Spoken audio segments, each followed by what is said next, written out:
반갑습니다. 잘 오셨습니다. 잘 오셨습니다.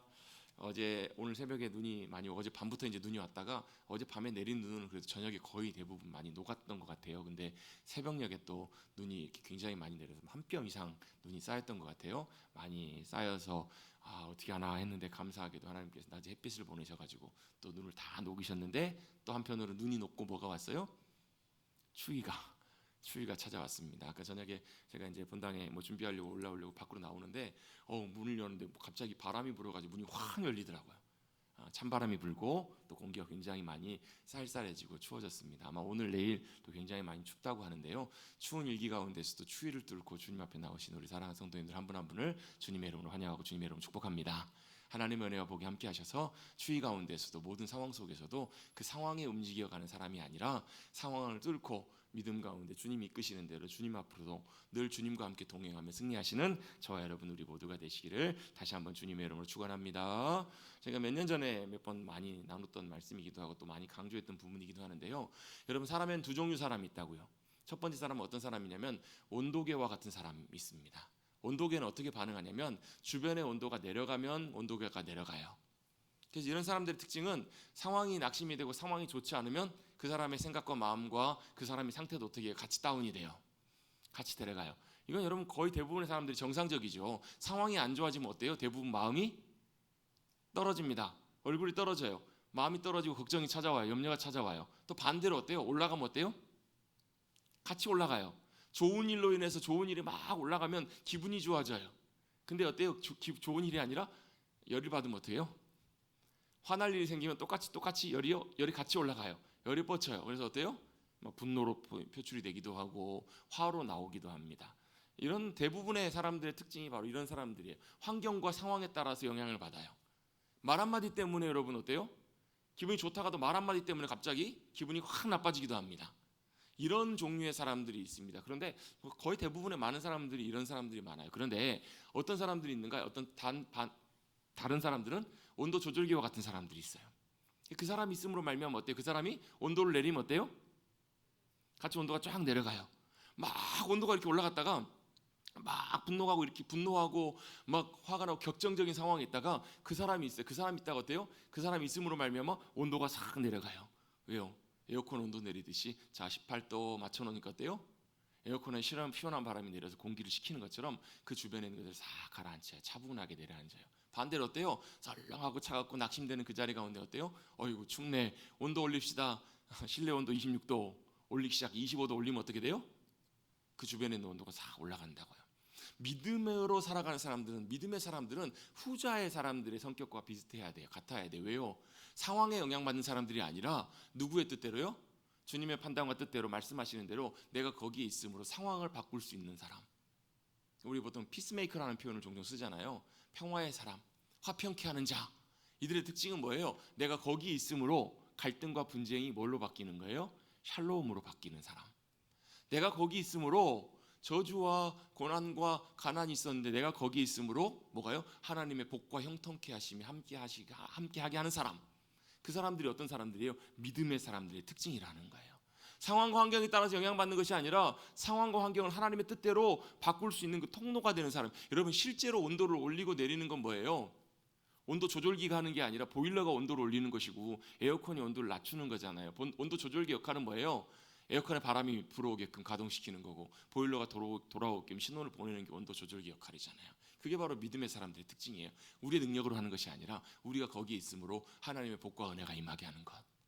내가 거기 있음으로 하나님의 능력과 역사하심이 나타나게 하시기에 주님 앞에 쓰임받는 그 역할, 그 통로, 그 자리가 누구냐면 믿음의 사람들의 특징이라는 거예요. 그래서 성경에 나와 있는 수없이 많은 믿음의 사람들의 모습을 보면 그러한 모습들과 특징들이 있어요. 모세, 홍해는 누가 갈랐다고요? 홍해는 모세가 가른 것이 아니라 하나님께서 가르셨어요. 근데 모세가 거기서 뭘 했어요? 지팡이를 들고 서 있었어요. 하나님 말씀하셨어요. 야, 홍해 가를 거야. 너 거기 가 지팡이 들고 서 있어. 그랬더니 주님께서 모세를 통해서 홍해를 가르게 하세요. 야, 반석에서 물이 터져 나올 거야. 반석을 향해서 명령해. 그 역할을 했던 사람이 누구냐면 모세예요. 모세가 물을 터뜨린 건 아니었지만 모세가 있었기에 모세가 그 사람 그 가운데 있음으로 말미암아 거기에 광야에 있는 이스라엘 백성들이 물을 마시게 되고 홍해를 건너서 구원을 받게 되고 거기에 그 사람이 있음으로 요셉이 거기에 있음으로 요셉을 통해서 하나님께서는 놀랍게 역사하시는 하나님의 귀한 믿음의 통로요 도구가 되고 하나님의 귀에 쓰임받는 주님의 기쁨이 된 줄로 믿습니다. 우리도 여러분 믿음 가운데 주님이 원하시는 그 자리에 서서 주님의 기쁨으로 쓰임받을 수 있게 되기를 주님의 여러분 축복합니다. 쓰임받으면 뭐가 좋은데요? 쓰임받으면 우리가 부자가 되나요? 쓰임받으면 우리가 잘 되고 명성이 높아지나요? 예. 그런데 그건 우리의 명성이 아니라 누가요? 우리를 통해서 하나님이 높아지시는 거예요. 연말이 되면 시상식들을 많이 하잖아요. 보면 연기하는 연기자들 또 가수들 또 이렇게 이렇게 시상식을 해요. 그러면 크리스찬 믿는 우리 연예인들이 와서 그렇게 고백하잖아요. 뭐라고 고백해요? 이 모든 영광을 하나님께 영광을 받으시 하나님께 모임을 돌려드립니다라고 이렇게 고백을 해요. 물론 여러분 그냥 말로 했던 그런 고백들도 있겠지만 여러분 그런 자리까지 가서 그렇게 고백하는 그 정도의 고백이라면 아마 그렇게 쉽게 그냥 아무 의미 없이 이렇게 하는 그런 연예인들이나 사람들은 많지는 않을 거예요. 충심으로 진심으로 나의 삶을 붙드시고 나를 살리시고 나를 통해서 역사하시고 일하시는 나의 힘과 도움이 되시는 그 하나님께서 이 모든 일들을 이루셨습니다. 역사하셨습니다 하면서 누구에게요? 내가 아니라 하나님이 영광 받으셔야 된다고 하나님께 영광을 돌리는 그러한 모습들을 이렇게 보게 되잖아요. 여러분 저와 여러분도 그렇게 여러분 주님의 기쁨으로 살아가실 수 있게 되기를 간절히 주님의 여러분을 축원합니다. 굳이 여러분 스포트라이트를 받는 시상식장 그런 자리에 아니지라도 우리는 뭘 알아요? 어떻게 해요? 하나님이 우리의 삶 가운데 함께 하셔서 우리를 통해서 역사하시고 일하시는구나. 그거 여러분 경험하시면 돼요. 그걸 보시면 된다고요.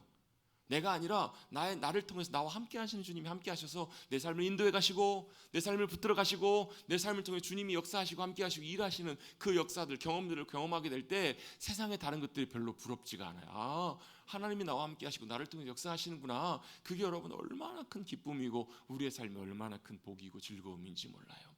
그러한 즐거움과 기쁨으로 살았던 사람들이 믿음의 사람들이에요. 그러한 즐거움과 기쁨으로 살았던 사람들 대표적인 사람 중에 한 사람이 세례 요한이에요. 세례 요한. 영광 받으실 분은 그분이 영광 받으셔야 되고 나는 어때요?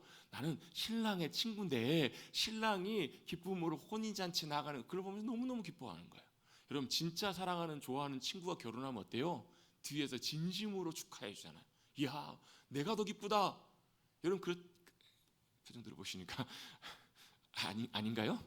그렇잖아요 여러분. 내가 정말로 아끼고 사랑하는 내 좋은 정말 친구라면 내 자식이라면 여러분 그들의 기쁨이 누구의 기쁨이에요? 나의 기쁨이잖아요.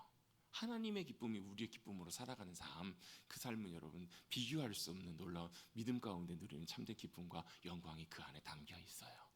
여러분 그렇게 믿음으로 살아가시는 저와 여러분 되시기를 다시 한번 주님의 여러분 축복합니다. 그래서 환경에 영향받지 않고 환경을 하나님의 뜻대로 움직여갈 수 있는 사람. 그래서 여러분 참 귀한 믿음의 사람들이 너무너무 중요하고 필요해요.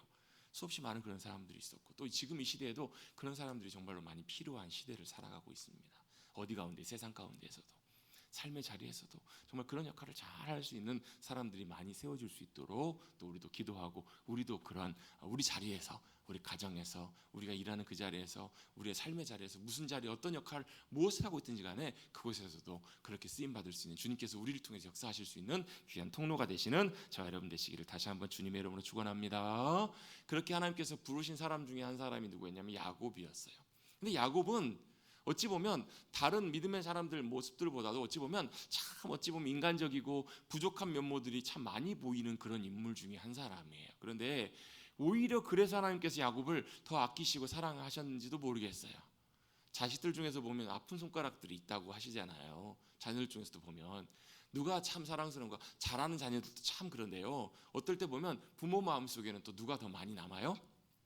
아픈 어찌 보면 참 안타까운 어찌 보면 참 마음이 쓰이는 그런 자녀들이 있는 것처럼 하나님께서도 야곱은 하나님께는 어떤 그런 존재 그런 하나님의 약속의 그 자손 하나님의 약속의 사람이었을지도 모르겠어요. 태어나는 그 순간부터 하나님이 야곱을 선택하셨는데 야곱의 삶을 보면 좀 요즘 표현으로 좀 그렇습니다. 사람이 조금 이렇게 대범하고 시원시원하고 막 이런 사람이라기보다는 좀 이런 표현은 좀 죄송합니다. 나중에 천국 가서 야곱에게 혼날지도 모르겠습니다. 약간 좀 쫌스럽고 좀 약간 사람이 좀 뭐랄까 이렇게 좀 뒤가 좀 항상 그렇고 좀 그래요. 막 속이고 막 계산하고 따지고 막 이런 성향 이런 성품이 야곱의 모습을 통해서 많이 보이는 것 같아요.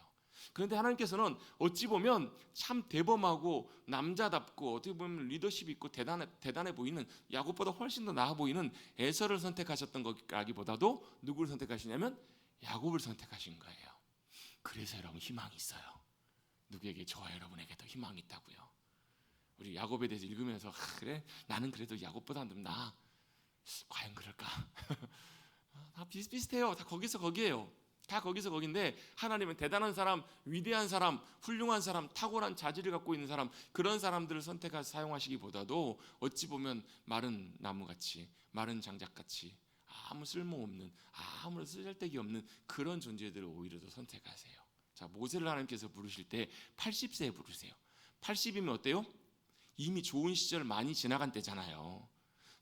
모세가 여러분 갈대상자에서 그 공주가 애굽의 공주가 바로왕의 딸이 갈대상자를 발견해가지고 자기 양아들로 삼잖아요. 모세가 어디서 자라요? 여러분 최상의 결과예요. 자기 친어머니가 젖을 먹으면서 키워요. 키우면서 어때요? 너는 야 바로의 아들이지만 바로의 딸의 아들이지만 너는 누구라는 거예요? 야 이스라엘이야. 너는 이스라엘 백성이야. 하나님의 자녀다. 하나님의 약속으로 선택하신 하나님의 이스라엘 백성이다 라는 것을 여러분 끊임없이 가르쳤던 것을 우리가 알 수 있어요. 어떻게 알 수 있어요? 나중에 그가 이제 그 스데반의 설교에 보면 40세라고 나와 있는데 구약 성경에 보면 40세라는 표현은 전혀 나와 있지는 않아요. 그냥 스데반이 봤을 때 120세에 모세가 죽었고 80세에 주님의 부르심을 받았으니까 아마 광야로 쫓겨가고 도망갔던 사건은 아마 40대에 있었을 것이다 라는 그런 사고가 있었기 때문에 40세라고 한 것이지, 사도행전에 보면 40세라고 나오거든요. 근데 그 구약이 어디를 봐도 어느 내용들을 봐도 40세라는 표현은 나와 있지는 않아요. 근데 아마 그쯤 됐겠죠. 왜요? 모세가 가장 뭐 할 때이기 때문에 혈기왕성하고 열정적인 때였거든요. 자기 동족을 괴롭히는 애굽 사람들을 보면서 못 참아요. 그래서 뭐라고 생각했냐면 하나님이 자기를 통해서 하나님의 뜻을 이루실 거라고. 그래서 어떻게 해요? 자기 동족을 괴롭히는 애굽 사람을 쳐 죽여요. 아마 죽이려고 죽이지는 않았을까 모르겠어요. 어쨌든 간에 참 열정적으로 하나님 기뻐하신 일을 하려고 그가 달려들어요. 근데 그 일이 오히려 어떻게 돼요? 자기 큰 올무가 돼요. 그 다음날 가서 또 봤더니 자기는 이번에 이제 동족들끼리 싸우고 있는 모습을 보면서 아 형제들이요 왜 싸우십니까? 왜 자기 동족들끼리 싸우십니까? 했더니 그때 그 무슨 얘기를 해요? 그때 아니 어제 애굽 사람 죽인 것처럼 당신 나도 죽이려고 하냐고. 이게 뭐예요? 어제 애굽 사람 죽였던 사건이 사실이 다 사람들 사이에서 이제 돌기 시작한 거예요. 아마 화제가 됐겠죠. 지금으로는 아마 탑 기사에 떴겠죠. 바로의 왕궁에 있었던 왕자 중에 한 사람이었던 모세가 애굽 사람을 돌로 쳐 죽였다. 아마 이랬겠죠. 어때요? 급히 모세가 도망을 갑니다. 어디로 도망가요? 광야로 도망가요. 도망자의 신세가 됩니다. 그리고 몇 세까지요? 80세까지 지냅니다. 아니 하나님께서는 모세가 좀 어찌 보면 혈기왕성하고 건강하고 열정적일 때 그때 사용하셨으면 훨씬 더 잘 사용하실 수 있지 않으셨을까요? 그렇지 않을까요? 여러분이 만약에 하나님이시고 여러분이 만약에 중요한 어떤 누군가에게 역할을 맡겨야 된다고 하시면 여러분 누구에게 맡기실래요? 누구에게 맡기실래요?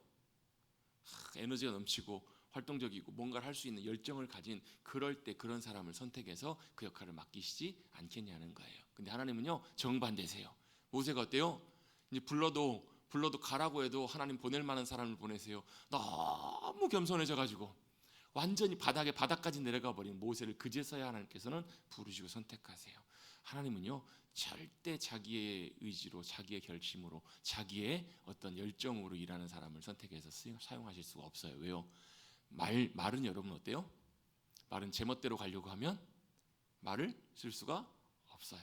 말은 어떻게 해요? 철저하게 말을 타는 그 마부의 조종과 말을 잘 들을 수 있는 그 상태에 있을 때 말을 잘 활용할 수가 있는 거예요. 하나님께서는 그래서요 대단한 사람보다 연약하고 부족한 사람들을 더 아끼시고 눈여겨보세요. 왜요? 그런 사람들을 하나님께서 붙들어서 사용하시기에 훨씬 더 하나님께 좋으시기 때문에 그래요. 그렇게 하나님께서 하나님의 사람들을 선택해 세우십니다. 야곱도 어찌 보면 그런 또 좋은 장점이 있었던 것 같아요. 그런데 어때요? 그의 삶에도 우여곡절이 많아요. 하나님께서 그를 태중에서 선택하셨음에도 불구하고 어때요? 그가 어린 시절에 젊은 시절에 어때요? 형과의 갈등 때문에 결국은 집에서 쫓겨나와요. 도망 나와야 해요. 살기 위해서 먼 삼촌 라반까지 삼촌 라반 하란 땅까지 도망가는 도망자 신세를 그가 보내게 돼요. 여러분 참 재밌어요. 뭐 아브라함의 삶도 마찬가지고요. 이삭도 좀 그런 것들이 있었어요. 야곱도 마찬가지고 요셉도 마찬가지고 하나님께서 그를 불러서 하나님께서 그에게 놀라운 일을 행하시려고 하실 때 반드시 뭘 통과하게 하시냐면요. 광야와 같은 과정을 통과하게 하세요. 광야와 같은 과정. 광야라는 것은 뭐냐면 의지할 데 없고 내 마음에 누릴 곳 없고 내 마음에 만족할 만한 것이 없는 참 쉽지 않은 그 시간들을 지나게 하신다고요. 요셉은 몇 세까지? 30세까지 하나님께서 요셉을 그를 광야 가운데 내던져 놓으세요. 다윗 어떻게 하세요? 하나님께서 10대의 그를 왕으로 기름 부어 세우세요. 왕으로 기름 부어 세우셨으면 누가 왕이에요? 하나님이 사무엘을 통해서 기름 부어서 왕을 다윗을 세우셨어요. 그럼 누가 왕이에요? 다윗이 왕이잖아요. 합법적으로 보면. 왜? 하나님의 기름 부으심이 사무엘을 통해서 다윗에게 부어졌으니까. 그런데 왕자에는 누가 있어요? 사울이 있어요. 그러면 다윗은 어떻게 하면 돼요? 사울아, 당신 내려오쇼. 왜요? 하나님이 나를 왕으로 삼았소. 당신 빨리 내려가시오. 안 그러면 하나님께서 가만 안 계실 것이오. 골리앗을 쓰러뜨린 것처럼 사울을 쓰러뜨리고 자기가 왕으로 올라가도 뭐 무방할 수 있겠죠. 그런데 하나님께서는 다윗을 그렇게 세워가지 않으세요. 어떻게 세우세요? 그때부터 사울 왕을 통해서 쫓기게 하세요. 목숨이 왔다 갔다 하는 상황 가운데 그를 내모신다고요. 그런데 누가요? 하나님께서 다윗의 생명싸개 안에 붙들고는 계세요. 목숨은 지키시고 책임지고 계시는데 다윗을 어떻게 하시는 거예요? 광야 가운데 던져놓으시고 계속 쫓기게 하시고 계속 어려움을 당케 하시면서 뭐 하시는 거예요? 다윗을 뭐 하세요? 지금 갈아내고 계시는 거예요. 다듬어가고 계시는 거예요. 끊임없이 다윗을 빚어가시는 거예요. 하나님께서 기뻐하시는 모습으로 계속 다윗을 하나님께서 갈아내. 이 광야의 시간들이 믿음의 사람들에게는 반드시 있었다고요. 이 과정을 도망가면요 하나님께서 어찌하실 수 없으세요. 다시 잡아다 다시 그 공간에 넣어놓으시든지 다시 다루시든지 아니면 하나님께서도 그냥 포기해버리시든지 둘 중에 하나라고요. 반드시 여러분 이 과정이 있어요. 터널과 같은 과정이 있어요. 광야와 같은 그런 과정들이 있다고. 왜? 이 과정에 뭐가요? 다루어지고 내려지고 버려지고 포기되고 깎아지고 연단되고 다듬어지는 이 과정들이 누구에게나 예외 없이 다 필요하기 때문에 그래요. 야곱에게도 이 시간들이 있었어요. 얼마만큼의 시간이요? 20년의 시간이 있었던 거예요. 삼촌 라반의 집에서 고생하면서 20년 동안 하나님께서 그를 준비시키세요. 또 언제까지요? 그의 인생의 나이가 130이 될 때까지 아들이었던 죽은 줄 알았던 요셉을 만날 때까지 하나님께서 모든 것을 다 다시 원상복귀시키시잖아요. 죽은 줄 알았던 요셉이 살아가기 눈앞에 있어요. 그뿐만 아니라 어떻게 해요? 하나님의 약속대로 모든 가족들이 다 애굽으로 내려가게 하세요. 모든 것들을 하나하나 다 실타를 다 풀어주세요. 그의 인생에 노년에 어떻게 해요? 노년은 감사함으로 그의 인생을 마쳐요. 바로왕 앞에 섰을 때 내 인생이 다른 조상들에 비해서는 많이 못 살았지만 험난한 인생을 살았습니다. 그 험난한 시간 가운데 하나님께서 뭐 하신 거예요? 야곱을 빚어가신 거예요. 야곱을 믿음으로 훈련시켜 가시고 준비시켜 가신 거예요. 삶의 자리마다 어떻게 해요? 하나님이 나와 함께 하셨습니다. 하나님이 내 삶을 인도하셨습니다. 하나님 내 삶을 붙드시고 책임지고 지키셨습니다. 이걸 경험하게 하시면서 야곱을 굳건하게 세우셔서 뭘로 삼으신 거예요? 이스라엘의 조상을 참 귀한 조상으로 삼으신 거예요.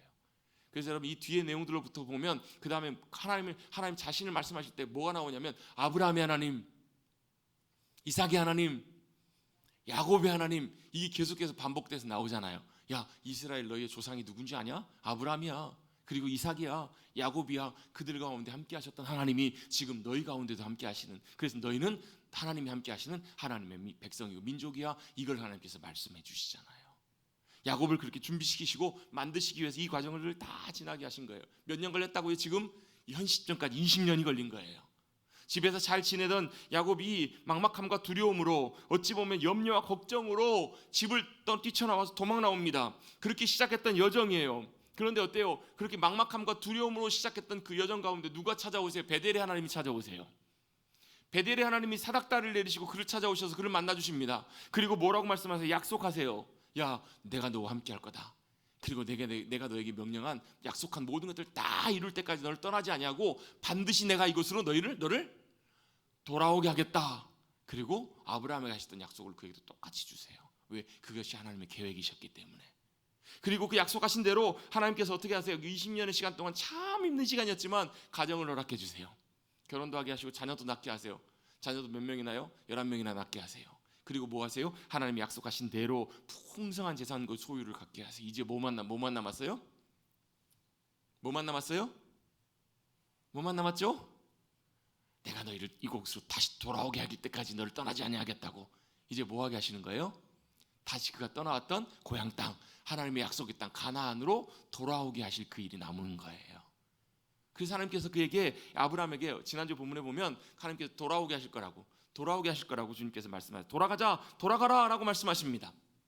삼촌이 많은 속임수와 노동력 착취가 있었음에도 불구하고 하나님께서 그를 막아 야곱을 지키셨어요. 그리고 그 지난주 본문에 보면 그런 표현이 나와요. 하나님께서 그 모든 것들을 다 보고 계셨다고요. 삼촌이 야곱을 착취하고 막 여러 가지로 10번이나 속이면서 그를 힘들게 했잖아요. 누가 보고 계셨다고요? 하나님이 다 보고 계셨다고요. 결론이 어떻게 끝나요? 하나님이 보고 계셨기 때문에 나머지 모든 것들을 다 책임지시고 채우셨노라고. 그리고 다시 이제 돌아가라고 주님 말씀하시는 그 말씀 가운데 야곱이 이제 순종해서 떠나기 시작합니다. 이제 떠날 준비를 합니다. 근데 누구도요, 그의 아내들도 똑같이 얘기를 해요. 지난 그 14절, 15절, 16절 말씀에 보면 이렇게 얘기합니다. 우리 아버지 집에서 우리가 이제 더 이상 얻을 게 뭐가 있겠냐는 거예요. 뭐가 득이 될 것인가? 아버지를 우리가 다 팔아버린, 그 시집 보는 게 아니라 뭐처럼 여기냐면 자기 딸들이 느낄 때도 아버지가 자기를 팔아버렸다는, 자기들을 팔아버리고 그 돈도 자기 아버지가 다 먹어버렸다는 거예요. 다 먹어버렸으니 우리가 이방인처럼 외국인처럼 똑같이 여김받은 게 아니냐는 거예요. 정이 떨어져 버린 거예요, 그 아내들도. 그래서 한 마음으로 하나님께서 이루신 일들을, 말씀하신 것들을 다 준행하라고 마음을 모아줘요. 그러면 이렇게 하나님의 말씀 앞에 순종하는 그 삶으로 이제 나아가려고 합니다. 그런데 여러 가지 상황들이 여러분 야곱 입장에서도 쉽지 않아요. 왜요? 무엇보다도 야곱이 누구를 잘 알아요? 삼촌 라반을 잘 알아요. 라반이 어떤 사람인지를 야곱이 20년 동안 겪어왔잖아요. 자기가 삼촌 저 이제 식구들과 재산 다 데리고 이제 고향 땅으로 돌아가겠습니다 라고 야곱이 얘기하면 삼촌이 그래, 아유 우리 조카 고생 많았네, 야 너무너무 고생하네, 야 내가 너무 미안해서 그러니까 이것 더 가지고 가고 우리 조카 잘 가소 이러면서 보내줬을까요? 아마도 제가 생각할 때, 제 개인적인 생각으로는 요만큼 꽃들이 하나 잡을 수 있는 거 다 잡아가지고 어떻게든지 뭐 할 거예요? 절대 못 가게 막았거나 아니면 어떻게든지 다 탈탈탈 털거나 다 해가 절대 자기에게 손해되는 그런 일들은 안 했을 거란 얘기예요, 삼촌이. 그걸 저도 아는데 야곱이 얼마나 잘 알았겠어요. 저도 이렇게 생각하는데 야곱은 더 잘 알았겠죠. 그래서 어떻게 해요? 삼촌한테 얘기하지 않고 몰래, 삼촌이 잠깐 양을 치러 떠났을 때 몰래 그 길을 떠나게 됩니다. 몰래 야곱이 가나안 땅으로 떠나게 됩니다. 도망치듯 이별하게 돼요. 삼촌이 굉장히 껄끄러웠을 거예요. 불편했을 거예요. 그래서 아마 삼촌이 그 순순히 보내주지 않았을 그런 판단이 섰기 때문에 그렇게 떠나게 된 거예요. 삼촌과 상관없이 이렇게 이별하게 된 거예요. 여러분, 사람이 만날 때도 참 중요하지만 또 뭐도 제일 중요해요? 헤어질 때, 이별할 때도 참 중요하잖아요. 이별할 때도 잘 이별하는 게 참 여러분 중요하고 또 복된 의미가 있잖아요. 여러분 참 중요하잖아요. 이별이 참 중요한데 사실 이 야곱과 라반의 이 이별이 여러분 절대 좋은 이별은 아니었던 것 같아요. 서로 축복해주면서, 서로 환영해주면서, 서로 격려해주고 너무 고마웠노라고 좋은 마음으로 이렇게 서로 헤어지는 그런 이별이었으면 제일 좋았겠지만 성경에서는 가만히 떠나요. 이 무슨 말이에요? 조용히 떠났다라는 말이에요. 그리고 20절 21절 말씀에 보면, 뒤에 보면 그가 모든 소유를 가지고 어떻게 했다고요? 길르앗 산을 향해서 뭐 했다고 표현되어 있냐면 도망한지라고 표현이 되어 있어요. 성경은 뭐라고 나와 있냐면 야곱이 집을 떠난 것을 도망한 것이라고 표현하고 있어요.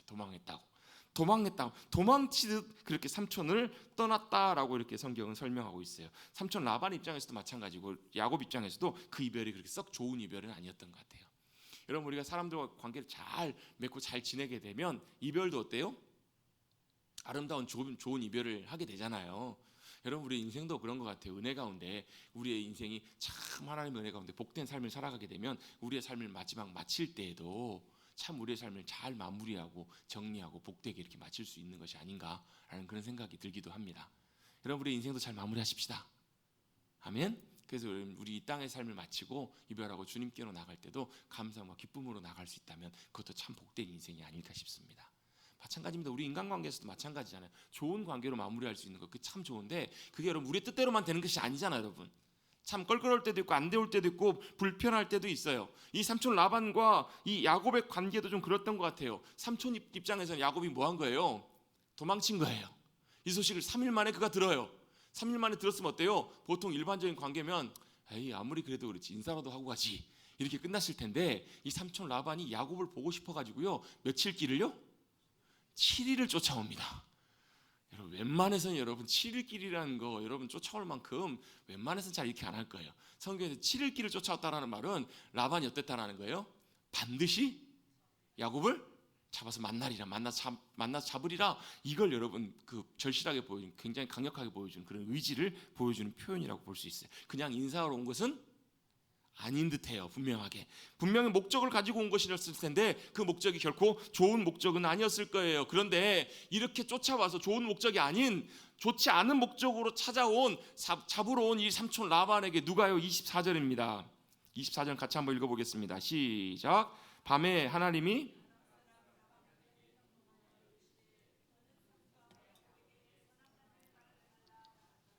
아멘. 자, 좋은 이별이었으면 참 좋았겠지만 좋지 않은 이별로 삼촌 라반과 야곱의 관계가 끝나요. 근데 이걸 그냥 두지 않고 삼촌 라반이 야곱을 쫓아와요. 좋은 목적을 갖고 찾아오진 않았을 거예요. 아마 뭐 해의 목적으로, 여러 가지 좋지 않은 목적으로 찾아온 그 삼촌 라반 사이에 누가 찾아오시냐면, 개입하시냐면 하나님이 개입하세요. 여러분, 물론 계속 반복해서 말씀드린 것처럼 좋은 이별, 좋은 관계로 마무리가 되면 참 좋겠지만 여러분, 그게 참 쉽지 않을 때가 있어요. 그럴 때 누가요? 때때로 우리가 잘못한 것이 없어도 상대방의 어떤 갈등의 문제 때문에 그 관계가 깨어져도, 그래서 어려움을 당할 때 그 가운데 개입하시고 역사하시는 분이 바로 우리의 주님이시면 그 상황 속에서 주님이 우리를 지키시고 인도해 주십니다.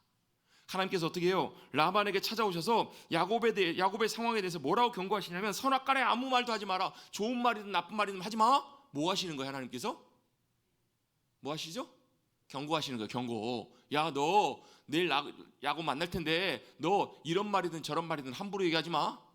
무슨 말이에요? 말을 함부로 하지 말라는 얘기는 함부로 해도 가지 말라는 의미도 포함이 돼 있겠죠. 함부로 하지 마. 누가요? 하나님께서 그 상황 속에서 개입하세요. 그리고 누구를 지키세요?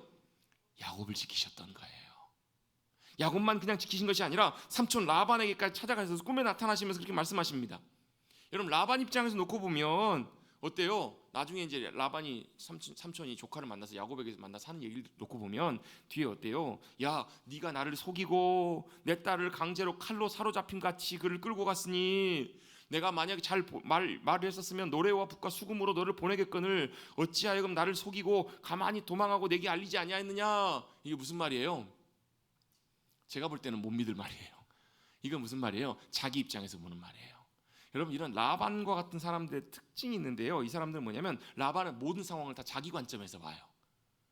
라반은 모든 상황들을 자기 관점에서, 자기 생각에서 봐요. 잘 보내줬을 텐데 안 그렇다, 어리석었다. 과연 그랬을까요? 저는 아니라고 생각해요. 여러분들, 이러한 성향과 성품들은요, 하나님의 사람들의 성향과 성품이 되어서는 안 된다는 거예요.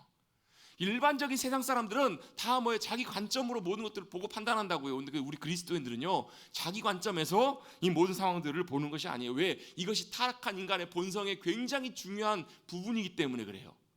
여러분, 우리 인간이 죄를 지었어요. 죄인이 되었어요. 그 죄인이 된 타락한 인간의 본성의 가장 중요한 핵심이 뭐냐면 자기중심성이에요. 같이 한번 따라서 해보십시다. 자기중심성. 여러분이 자기중심성이라는 표현은 굉장히 중요한 표현이에요. 여러분, 자기중심성이라고 하면 어떤 분들은 이기적인 거, 또 자기만 생각하는 거, 여러분 자기밖에 모르는 사람, 이런 것도 생각하기 쉬운데요. 이건 그냥 나타나는 모습이고, 자기중심성은 단순히 이런 모습이 아니에요. 자기중심성의 핵심은 뭐냐면 내가 내 삶의 중심에 서 있는 거예요. 이게 자기중심성의 핵심이에요. 자기중심성의 핵심이 뭐냐면 내가 내 인생과 내 삶의 중심에 서 있어요. 그래서 모든 판단을 하든 모든 결정을 하든 어떻게 결정해요? 내가 보기 좋은 게 좋은 거예요. 내가 싫은 게 싫은 거예요. 결국 자기중심성은 자기 관점으로 모든 것을 보는 것을 말한다고요. 그럼 이 라반의 태도와 모습은 전형적인 무슨 모습이에요? 타락한 인간의 본성, 자기중심적인 삶의 모습을 그대로 여실히 보여주는 모습이라고요. 그런데 이건 여러분, 믿는 그리스도인의 삶, 믿음으로 살아가는 삶의 모습이 아니라는 거예요. 왜요? 신앙생활은요, 믿음으로 살아간다는 말은 무슨 말이냐면 자기중심적인 삶에서 하나님 중심적인 삶으로 옮겨가는 것, 돌이키는 것, 그게 바로 믿음의 삶이기 때문에 그래요. 여러분, 이거 꼭 기억하십시오. 제가 항상 강조하는 부분인데요, 이게 여러분 선악과 사건부터 시작해서 복음 안에서 회복되는 그리스도인의 삶의 굉장히 중요한 요소이고 기준이고 구분이기 때문에 그래요. 어디서 어디로요? 자기중심적인 삶에서 하나님 중심적인 삶으로 옮겨가야 된다고요. 변화돼야 된다고요. 그것들이 바뀌어가야 된다, 돌이켜야 된다고요. 여러분, 인간은 원래 이 타락하기 전에 아담은요 하나님 중심적인 삶으로 만들어졌어요. 하나님의 호흡으로 지음받았고요, 모든 생명이 하나님으로부터 나왔기 때문에 모든 것들이 부족함이 없었다고요. 여러분, 모든 것이 부족함이 없었던 장소가 어디예요? 에덴 동산이에요. 에덴 동산은 부족한 것이 없었어요. 아담에게는 모든 것이 부족한 것이 없었어요. 왜 그게 가능했던 이유는요, 하나님이 모든 세상과 삶과 아담의 삶의 중심이셨고 모든 것들을 주관하셨기 때문에 그래요. 그런데 선악과를 따먹는 순간에 어때요? 모든 것을 공급하시고 책임지고 역사하셨던 하나님을 어때요? 하나님이 모든 것을 주관하시는 것이 아니라 이제 누가 하겠다는 거예요? 내가 하겠다는 거예요. 내가 좋은 거 나쁜 거 결정하고, 내가 싫은 거 마음에 들지 않는 거 내가 노하겠다라는 거예요. 하나님 중적인 사람들이 지켜지고 치워지고, 거기에 내가 앉는 것, 내가 모든 것들을 어때요? 주관하고 모든 것들을 판단하고 결정하겠다라는 거예요. 근데 문제는 뭐냐면요, 이것의 심각한 문제는 이렇게 했을 때 책임도 내가 져야 돼요. 책임도 내가 져야 되고요, 모든 것들도 다 내가 해야 돼요. 그래서 어때요? 아담이 그때부터, 에덴에 쫓겨난 그 순간부터 그때부터 뭐래요? 땅을 파요. 땅을. 여러분, 오늘도 열심히 땅 파고 오셨죠? 여러분, 그 땅 판다는 게 아니라 어때요? 평생을 어떻게 해요? 수고하고 땀 흘려야 먹고 사는 그런 삶으로 완전히 바뀐 거예요. 공급자이신 하나님이 아니라 우리가 열심히 노력해서 우리의 삶을 책임져야 되는 거예요. 그러니까 그 삶이 어때요? 수고하고 무거운 짐을 지고 살아가는 삶인 거예요. 그들 향해 주님 뭐라고 말씀하세요? 예수님이 수고하고 무거운 짐진 자들아 다 내게로 오라, 내가 너희를 쉬게 하리라. 나의 멍에를 메고 따라가자. 나의 멍에를 메라는 말은 무슨 말이냐면 하나님 중심적인 삶으로 돌이키라는 거예요. 주님 믿음으로 따라가는 삶 가운데 주님이 뭐가 되신다고? 우리의 공급자가 되시고 역사하시는 책임지신 주관자가 되신다고요. 그걸 경험했던 믿음의 사람이 했던 고백이 있어요. 무슨 고백이요? 여호와는 나의 목자시니 내가 부족함이 없으리로다. 그걸 다윗이 경험해 본 거예요. 아, 그렇구나. 여러분, 부족한 것 있으세요, 없으세요? 한 달에 한 1,000만 원만 벌었으면 부족한 것이 없겠다. 1,000만 원 벌어도 부족한 것이 생겨요. 야, 저 사람 일론 머스크 뭐 재산이 뭐 수십조 수백조라고 하는데, 야, 그럼 부족함이 없을 것 같다. 제가 안 살아봐서 모르지만 분명한 거는 뭐예요? 하나님 없는 삶의 모든 것들은 만족함이 없어요. 유일하게 하나님께서만 우리의 모든 것들을 채우시고 공급해 주실 수 있는 하나님이시기 때문에 그래요.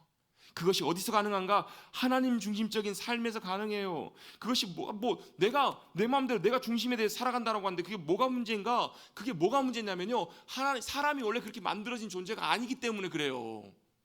사람은 원래 만들어질 때부터 어떻게 해요? 하나님과 우리가 하나 되어서 함께 연결되어 살아가는 그런 존재로 만들어 주셨는데, 이게 어떻게 독자적으로 들어가는 거예요? 자동차가 있잖아요. 자동차에 보면 수많은 부품들이 있어요. 뭐 한 2만 개, 몇만 개 부품이 있는데 거기에 중요한 부품이 하나 있다고 쳐봅시다. 엔진 하나 있다 쳐봅시다. 엔진이 있어요? 엔진이 어디에 있어야 돼요? 엔진은요, 자동차 엔진 룸 안에 있어야 돼요. 근데 엔진이 여러분의 집 안에 있다고 생각해 보세요. 엔진 딱 떼가지고 여러분 집 안에다 엔진 잘 모셔놓으시면 여러분 참 좋은 차 잘 타고 다니시겠네요. 이해가 안 되세요? 엔진은 어디 있어야 돼요? 자동차 엔진룸 원래 있어야 되는 그 자리 그대로 있어야 엔진이 뭐가 되는 거예요? 자동차 안에서 자동차 역할을 감당할 수 있다고요. 근데 엔진 딱 떼가지고 여러분 교회 갖다 놓는다고 그 쓸모 있어요, 없어요? 아무 쓸모 없다고요. 도움이 안 된다고요. 여러분, 사람은 어디 있어야 진짜 사람인가? 하나님과 함께 하나님 안에서 하나님이 원하신 그 자리에 서 있어야 사람이 되는 거예요. 그래서 여러분, 진짜 사람다운 사람은 우리 인간적인 기준이 아니라 사람다운 사람은요, 하나님과 함께 하나님 중심적인 삶으로 돌이켜져서 그 자리에 서 있을 때 하나님의 형상대로 지음받은 모습대로 그대로 복되게 회복되어져 가는 거예요.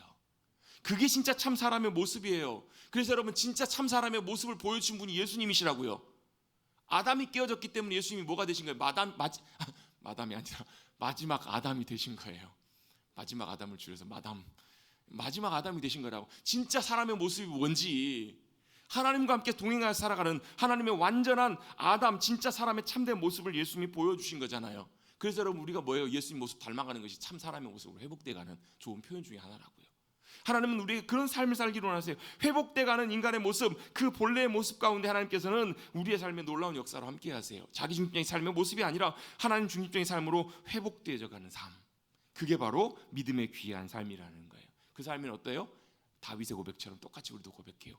내게 부족함이 없습니다. 여호와는 나의 목자시니 내게 부족함이 없습니다. 그가 나를 푸른 풀밭에 누이시고 쉴만한 물가로 인도하십니다. 그가 나를 내 영혼을 소생시키시고 자기의 의의 길로 인도하십니다. 내가 사망의 음침한 골짜기를 걸을지라도 해를 두려워하지 않습니다. 무섭지 않습니다. 죽음의 위협 앞에서 두렵지 않습니다. 주님의 지팡이와 막대기가 나를 지키실 것이기 때문에 주님께서 내 원수 앞에서 밥상을 펼쳐주십니다. 나를 만족해 하시고 풍성한 것을 다 채우십니다. 그리고 마지막 결론이 어때요? 내 평생의 선하심과 주님의 인자하심과 사랑과 선하심이 정령 함께 하시리니 내가 여호와의 집에 영원히 거할 것입니다.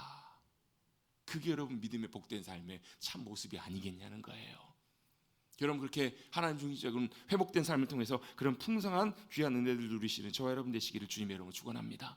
그 삶이 이루어진 자리가 어디예요? 가나안 땅이에요. 그 삶이 이루어진 자리가 어디예요? 뭐 신명기 28장이에요. 여러분 어때요? 레위기 26장 읽어보면 어때요? 들어가도 복을 받고 나가도 복을 받고 떡방주리가 복을 받고 네가 심지도 않은 것을 거둘 것이고 짓지 않는 성에 살 것이고 이 놀라운 복과 은혜가 어디예요? 우리가 하나님이 우리의 삶의 중심이 되실 때 역사하시고 주관하실 때 이루어지는 주님이 우리에게 주시는 놀라운 복인 줄로 믿습니다. 그런 복과 은혜를 누리며 살아가는 삶, 그 삶이 바로 주님이 다스리시는 하나님 중심적인 삶이에요. 그런 삶을 살아갈 때 어때요? 주님이 다스리시고 역사하세요. 그런 삶을 살아갈 때 우리 가운데 홍해가 갈라져요. 그런 삶으로 주님과 동행하며 나갈 때 우리 앞에 있는 여리고성이 무너진다고요. 여러분 오늘 본문이 우리 여리고성 무너진 사건이었잖아요. 여러분 주님이 함께 하시면 주님이 앞서가시면 어때요? 여리고성 우리 손 하나 대지도 않고 무너진다고요. 승리의 함성만 외쳤더니 와르르 무너지는 여러분 앞에 있는 여리고성이 무너지고 골리앗이 쓰러지는 그런 귀한 승리하는 삶을 살아가시는 저와 여러분 되시기를 주님의 여러분 축원합니다. 이 삶이 뭐예요? 하나님 나라가 임하는 삶이에요. 그게 바로 주님의 기도예요. 주님의 의도이시라는 거예요. 세상은 여전히 어떻게 돌아가요? 자기중심적으로 돌아가요. 세상 사람은 결국은 어때요? 자기 이익의 삶을 돌아간다고요. 그런데 우리는 여러분 자기 이익이 아니라 하나님 그 주님 중심으로 돌아가게 될 때 우리의 삶에 가장 완전한 가장 최선의 가장 선하고 복된 귀한 삶으로 회복되는 그런 이 땅에서 하나님 나라를 누리고 살아가는 저와 여러분의 복된 삶이 될 줄로 믿습니다. 그 흐름을 세상의 흐름을 따라가지 않고 하나님 중심적인 삶으로 돌이키는 것이 참 중요합니다. 그렇게 하나님께서 야곱을 변화시켜 가고 계세요. 야곱을 바꿔가고 계세요. 조금씩 훈련해 가십니다. 그렇게 변해가십니다. 그런데 라반은 사실 그런 상황에 전혀 관심이 없죠. 뭐만이 제일 중요해요? 자기 이익이 제일 중요해요. 자기 욕심만을 위해서 모든 것들을 대하게 돼요. 여러분 아까 라반의 삶의 특징 첫 번째가 뭐냐면 자기중심적으로 모든 것들을 바라본다고. 자기 생각으로 자기 기준으로 본다고. 또 이런 사람들의 특징은 뭐냐면 다른 것은 관심이 없어요. 뭐만 관심이냐면 자기 이익에만 관심이 있어요. 자기 것, 자기 이익 그것들만 보게 됩니다. 그것들만 쫓고 따라가요. 그렇게 되니까 어떻게 돼요? 심지어 아버지와 딸의 관계도 깨져버리잖아요. 딸도 중요하지 않고 자기 이익만 필요해요. 서로 왼수처럼 돼버려요. 또 한 가지 이런 사람들의 특징 중에 하나는 뭐냐면 책임과 이유를 자기가 아니라 상대방에게 전가합니다. 자기중심적인 사람들의 특징이 뭐냐면요, 책임과 이유가 누구에게 있냐면 다른 사람에게 있어요. 환경에 있어요. 그래서 이때 나오는 게 뭐예요? 변명이에요. 변명. 그래서 여러분 타락한 인간의 본성에 또 중요한 특징 중에 하나가 뭐냐면 변호사를 자꾸 세워요. 그래서 제가 이거를 애들 키워보면서 분명하게 알겠더라고요. 애들이 말하기 시작하면요 제일 많이 하는 것 중에 하나가 뭐냐면 변명해. 왜 이렇게 했냐고 잘못했냐고 그러면 뭐예요? 아니래요. 핑계대요. 변명을 해요. 이게 여러분 그 애가 그런 것이 아니라 우리의 타락한 인간의 본성이에요. 우리 인간은요 항상 하나님 앞에서 어떻게 해요? 아담처럼. 아담이 어때요? 야, 너 왜 선악과 따먹었어? 만약에 그때 아담이 하나님 잘못했어요. 제가 하나님 말씀을 어겼어요. 불순종했어요. 용서해 주세요. 만약에 그때 하나님 앞에 엎드리고 용서와 은혜를 구했다면 우리의 인류의 역사가 어떻게 됐을지 모르겠어요. 근데 아담이 참 훌륭해요. 뭐라고 얘기를 해요? 하나님께서 만든 내게 주신 이 여자가 이걸 따먹게 하셨다고. 이 책임을 누구에게 전가하는 거예요? 하와에게 전가하는 것뿐만 아니라 누구 때문이라는 거예요? 하나님 때문이라고. 하나님이 만들어 주셔 이 여자를 저에게 주셨잖아요. 근데 여러분 이게요 웃고 넘어갈 일이 아니라 실제로 우리가 많이 그래요. 누구 탓이에요? 다 누구 탓. 잘 되면 자기 탓, 못 되면 남 탓, 세상 탓, 하나님 탓 한다고요. 여러분 우리 믿음의 삶도 그래요. 말은 대놓고 안 하지만 속으로는 어때요? 하나님이 나를 미워하셔서, 하나님 나를 안 사랑하셔서 내 기도 안 들어주시고 하신다. 아니 여러분 원인과 이유는요 하나님께 있는 것이 아니라 저와 여러분에게 있어요. 내 자신 안에 있다고요. 여러분 꼭 기억하십시오. 여러분 하나님이 우리 미워서 그러신 것도 아니고요, 하나님 우리 골탕 먹이시려고 그러신 것도 아니고, 모든 이유와 원인은 다 누구에게 있냐면요 하나님께가 아니라 우리에게 있어요. 우리에게. 하나님은 뭐하게 하시는 거예요? 그것을 바꾸시고 고치시고 새롭게 하기를 원하시는 거예요. 근데 우리가요 그걸 어떻게 해요? 자꾸 변명하고 감추고 인정하지 않으면 하나님께서 어찌하실 수 없으세요. 병원에 갔는데 어때요? 병원에 가면 의사 선생님한테 다 얘기를 해야 돼요. 근데 어때요? 의사 선생님한테 혼날 것 같으니까 어때요? 아니 안 그랬다고. 예전에 제가 그 청년부 담당할 때 그 담당하셨던 부장 집사님이 그때 40대 초반쯤 되셨던 것 같아요. 초반 중반쯤 되셨던 것 같은데 당뇨가 좀 굉장히 심하셨어요. 그래가지고 그분이 정기적으로 이제 병원에 가서 의사 선생님 진료를 받고 약을 타오는데 가면 얼굴만 봐도 안다는 거예요. 의사 선생님이. 운동 안 하셨죠? 제대로 안 드셨죠? 자, 드시는 거 조심 안 하셨죠? 얼굴만 보면 안다는 거예요. 그래서 어때요? 맨날 혼나러 간다고. 그러니까 조금 이렇게 좀 관리를 하고 가면 어때요? 의기양양해서 간다고. 의사 선생님 보면 안 되는 거예요. 뭐예요? 보면 아니까. 근데 어때요? 운동 안 하셨죠? 막 함부로 막 드셨죠? 아닌데요? 나름 열심히 운동했는데요? 이러면 어때요? 이러면 답이 없어요. 뭐예요? 의사 선생님한테 갈 때는 솔직하게 있는 그대로 얘기를 해야 제대로 된 진단과 치료가 되잖아요. 그래서 여러분 우리가 하나님 앞에 나갈 때마다 우리는 항상 뭐 해야 돼요? 변호사를 치워야 돼요. 변명하는 것이 아니라 치우고 어때요? 애들 잘못해갖고 막 혼날 때 애들이 변명하면 어때요? 2대 맞을 거? 3대 맞잖아요. 왜요? 야, 네가 솔직하게 얘기했으면 그냥 이렇게 용서하고 넘어갔을 수 있을 텐데 어떤 애들 그런 애 있어요. 저희 집에도 그런 애가 한 명 있어요. 바닥바닥 절대 자기 잘못했다고 인정 안 해요. 자기 잘못 인정할 때까지 얻어맞는데 하나님 앞에서도 마찬가지. 그게 뭐예요? 그게 우리 여러분 자기중심적인 죄된 인간의 본성이기 때문에 그래요. 우리 아당 조상님이 그러셔서 그래요. 우리 다 그렇다고요. 다 그래요. 누구에나 다 그래요. 그런데 여러분 변호사를 치워야 돼요. 우리에게 유일한 변호사는 한 분이세요. 예수님이세요. 여러분 그 보혜사라는 말이 파라클레이토스라는 말이잖아요. 곁에 계시는 분, 곁에서 변호해 주시는 분, 위로해 주시는 분, 도와주시는 분이라는 뜻인데 우리 보혜사 하면 성령님이 생각나시잖아요. 그죠? 근데 요한복음 14장에 보면 제가 이제 샘물교회 가서 어제 그 설교하고 왔는데 보혜사 또 다른 보혜사를 보내주시겠대요. 또 다른 보혜사라는 말은 같은 보혜사신데 이 보혜사 말고 이 보혜사가 오신다라는 거예요. 그분이 영으로 오시는 성령님이시거든요. 그럼 원래 보혜사는 누구셨어요? 하나님의 아들이신 그분이 하나님이 우리와 함께 하시기 위해서 오신 분, 우리와 함께 하시려고 오신 분 임마누엘, 그분이 우리의 뭐가 되시는 거예요? 곁에 계시는 분이시잖아요. 함께 하시는 분이시잖아요. 예수님이시잖아요. 그래서 이 파라클레토스라는 말이 요한일서 2장 1절에도 보면 우리에게 뭐가 있냐면 우리에게 대언자가 있대요. 이 대언자라는 말도 똑같이 파라클레토스라는 헬라어 같은 단어예요. 우리에게 대언자가 있는데 그분이 누구시냐면 예수 그리스도시라고 나와 있어요. 여러분 우리에게 유일한 변호사는 누구요? 예수님 한 분이시면 된다고요. 잘못했으면 어떻게 해요? 하나님 잘못했어요. 나아가세요. 그리고 누가요? 우리의 잘못과 우리의 허물과 모든 것들 어때요? 변호해 주시고 해결해 주시고 도와주시는 분이 누구시라고요? 우리의 유일한 대언자이신 예수 그리스도시라고요. 할렐루야. 그 앞에 주님 앞에 믿음으로 나갈 수 있게 되기를 주님의 이름으로 축복합니다. 자기중심적인 라반의 삶을 통해서 특징이 뭐라고요? 자기 이익밖에 몰라요. 자기밖에 몰라요. 자기중심적이에요. 자기 관점으로 봐요. 모든 것들을 봐요. 그래서 결론은 어떻다고요? 자기 이익만을 위해서 모든 관계가 다 깨져요. 상관없어요. 자기만 배부르면 돼요. 잘 되면 돼요. 그래서 어떻다고요? 책임도 내가 아니라 상대방이 야곱에게 미루는 거예요. 야곱에게 미루면서 이렇게 합니다. 만일 하나님이 내게 오셔서 말씀 안 하셨으면 너 어땠다는 거예요? 가만 안 뒀을 거야 너. 이게 뭐예요? 협박이잖아. 협박. 이렇게 하시잖아요. 협박하잖아요. 전형적인 이런 세상 사람들의 모습을 보여줍니다. 하나님께서는 이런 협박과 위협으로부터도 야곱을 지키십니다. 할렐루야. 하나님께서 저와 여러분의 삶을 통해서도 이렇게 지키실 줄로 믿습니다. 그런데 딱 한 가지 또 언급한 내용이 있어요. 이거만 간단하게 말씀드리고 마무리할게요. 뭐예요? 드라빔을 문제를 삼는 거예요. 드라빔 뭐예요? 그 당시에 있는 이제 우상인데요. 조그만해요, 요만해요, 손만해요. 사람 모양으로 생긴 우상인데 그 당시에 이제 미신처럼 그것이 이제 지키는 신처럼 여겼던 것 같아요. 그걸 누가 훔쳐요? 라헬이 훔쳐요. 라헬이 훔쳐갖고 옵니다. 왜 그랬을까요? 아니 하나님 믿고 따라가긴 하는데 그래도 불안해. 아마 이제 라헬이나 이런 다른 가족들은 아마 야곱에게 대한 그런 하나님에 대한 믿음이 없었던 것 같아요. 불안해, 염려되니까 어때요? 이거 하나라도 더 붙잡아 보려고, 지푸라기라도 하나 붙잡으려고 그걸 붙들고 온 거예요. 그게 큰 화가 될 뻔하잖아요. 근데 그나마 자기 기지로 해가지고 들키진 않아요. 들키진 않지만 나중에 하나님께서 베델에서 다시 가나안 땅 돌아왔을 때 베델에서 하나님이 모든 우상들 다 버리라고 하세요. 그때 결국은 다 버리긴 했을 거예요. 근데 여러분 우리 마음속에도 뭐가 있냐면요, 하나님 믿고 의지하지만 또 뭐가 있어요? 드라빔이 있어요.